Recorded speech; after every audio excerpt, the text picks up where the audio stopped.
Welcome to Duamega Virtual Learning. This is our last lesson on vectors, and it's a continuation of lesson 5, solving vector problems. In these questions, we'll be using equations to find values of scalar.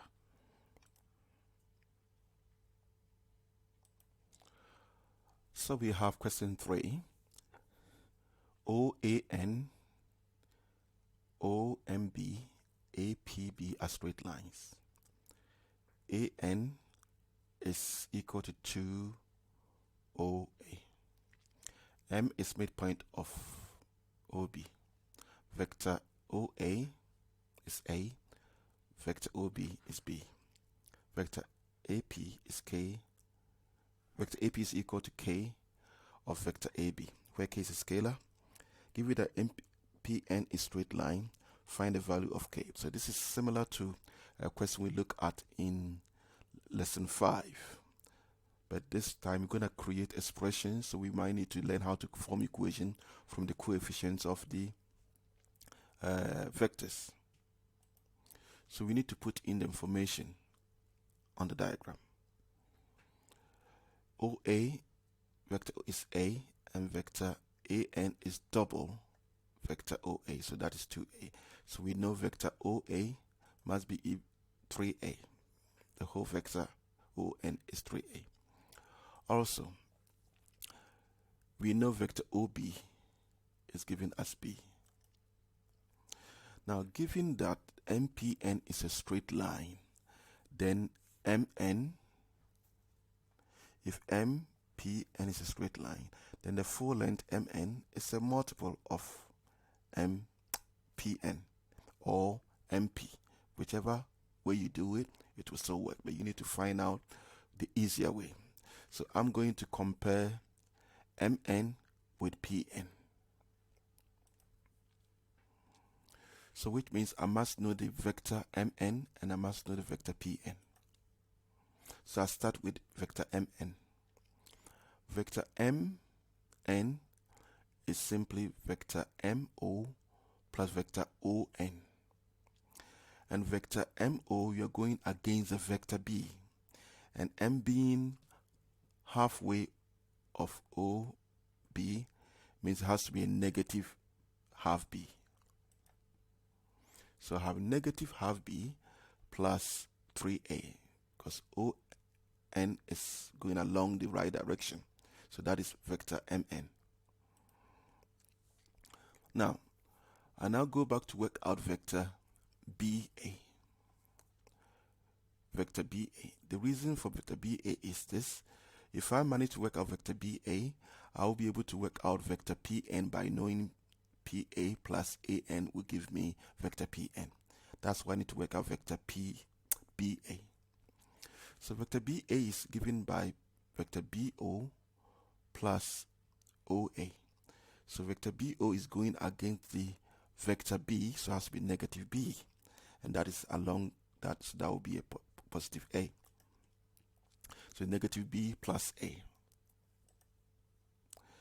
Now, we've been given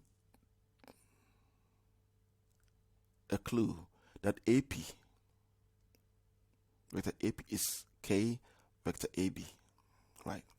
So, given this, it means that the fraction is K.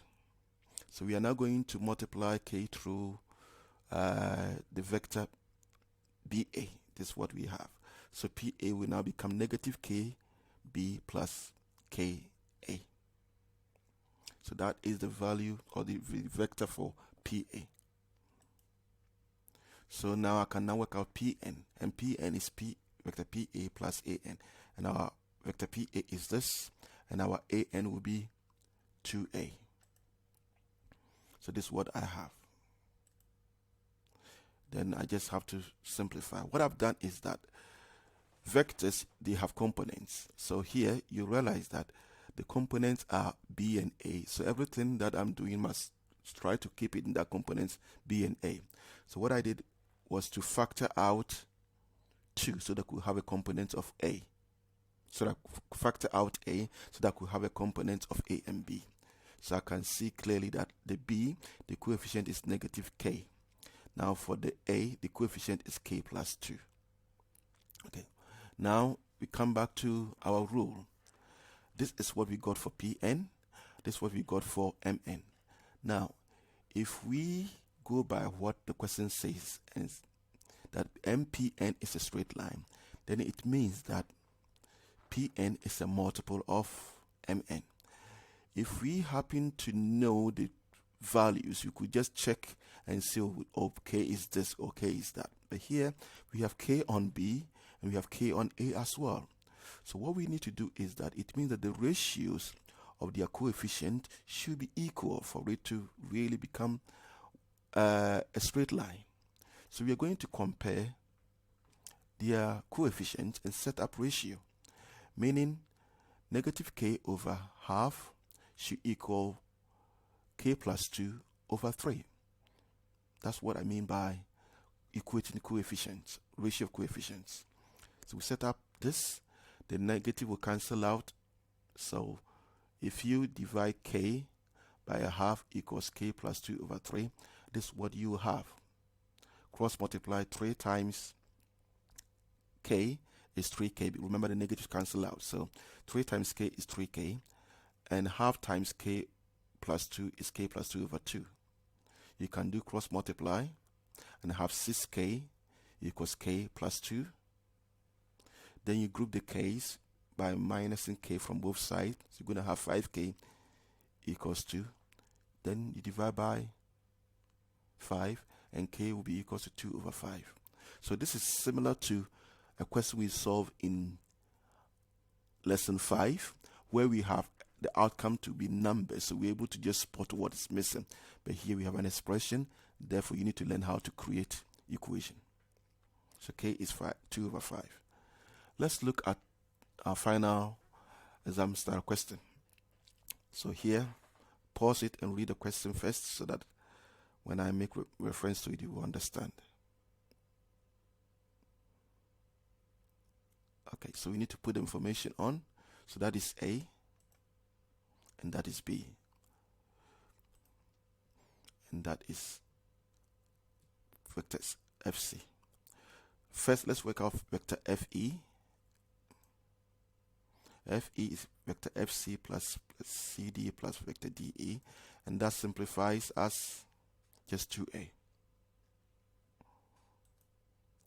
Now, if we have this ratio, Fx is n and xm is 1, the total of the line is n plus 1. So we can see that Fx is n over n plus 1 and xm is 1 over n plus 1. Right. CXE is a straight line. CXE is a straight line. If that is so, that means that CE must be a multiple of XE, or CE must be a multiple of CX. So whichever combination you use, they all work out. So I'm going to use CE and XE. And at the end, I will equate the coefficients of CE and XE, the ratio coefficients of the components, form equation, and solve for n. So I first work out what is my CE. CE is vector CD plus vector DE. Vector CD plus vector DE. CD is A and DE is B. So that's what I have for vector CE. Now I need to work out vector XE. Before I work out vector XE, I need to know what is FM. Because knowing what is FM, I can know how to move from X to E. Because I know Fx is a fraction of Fm and Xm is also a fraction of what Fm. So I really need Fm first. And Fm is simply Fe plus Em. You can go the other direction, that's fine. But I prefer to go Fe plus Em. Fe is just 2A. But Em, knowing that M is midpoint, I'm going against the vector B. So it cannot be half b, it has to be a negative half b. So I'm going to have 2a minus half b. 2a minus half b. That is my fm. So I can now work out xm. xm is just 1 over n plus 1 of fm. So if I manage to work out what xm will be, it will help me work out what is CE. So that's the reason why I'm working out xm. So the XE will be able, I'll be able to work out what is XE. Okay, so xm is 1 over n plus 1 of fm. But what is my fm is this. So you need to be very careful with the fractions. It means you are dividing everything by n plus 1. That's what this actually means. And that will be 2a over n plus 1 minus b into bracket 2 into bracket n plus 1. That's what this means. You are dividing everything, so this becomes a denominator for each of them. That's what this means. Don't forget there's already 2 here. So if this is a denominator, it's multiplying. You're multiplying 2 by n plus 1. That's why I put it in bracket. Right. So to work out my XE now, I can now use XM plus ME. And I know my XM as this. And my ME is simply half of B. So you have a lot of expressions now. Now here, what you need to do is try to factor out the B, because the components should be A and B. I have the A's done nicely, but the B's are not done. So if I factor out B, this is what I have. Half minus 1 minus 2 into bracket n plus 1. So I'm now going to focus on vector XE and vector CE and equate the ratios of the coefficients of A and B, set up equation to work out what n is. CE, the coefficient of A is 1. Coefficient of B is also 1. XE, the coefficient of A is 2 over n plus 1. Coefficient of B is all this expression.